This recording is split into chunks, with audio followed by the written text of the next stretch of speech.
標題咧就係協助抗港至潛逃兩男女罪成啊！呢個咧係根據《星島日報》嘅報導啊。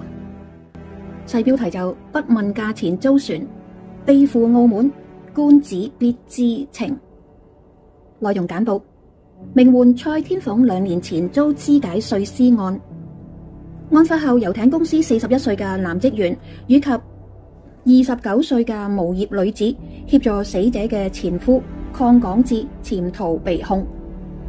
裁判官陳志輝16日喺九龍城裁判法院裁決指出，雖然根據證據無法肯定涉案 Alex 就係抗港至，一般人如果唔係犯法，唔會忽然緊急咁秘密咁租用呢個船隻前往澳門嘅，又唔問價錢，推論兩人必然知悉 Alex 可能逃避警方嘅追捕或者法律嘅程序，裁定二人罪成，還押到本月27日判刑，以待索取背景報告。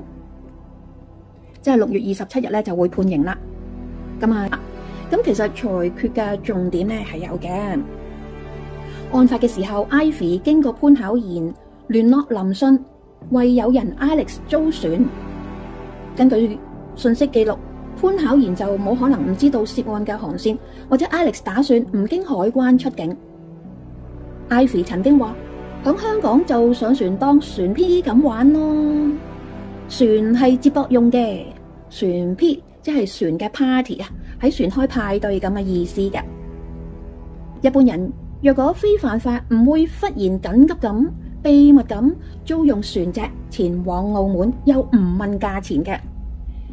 推論呢就話林信同潘巧賢呢就必然知道 Alex 呢可能逃避警方嘅追捕或者法律程序，都係逃避咁嘅意思。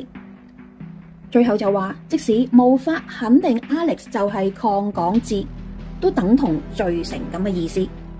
咁你話兩件案件有冇相連呢？咁官就話唔關事噶，就算唔係 Alex 呢個咁嚴重嘅案件，都會一同係判罪嘅。好啦，咁去到呢度呢，就係要等下啦。陳官講明案中由林信安排船隻，聯絡船家同埋水手。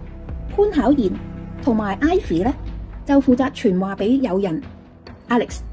即使根據證據無法肯定 Alex 就係抗港至，仍然足以裁定兩人係串謀妨礙司法公正罪成嘅。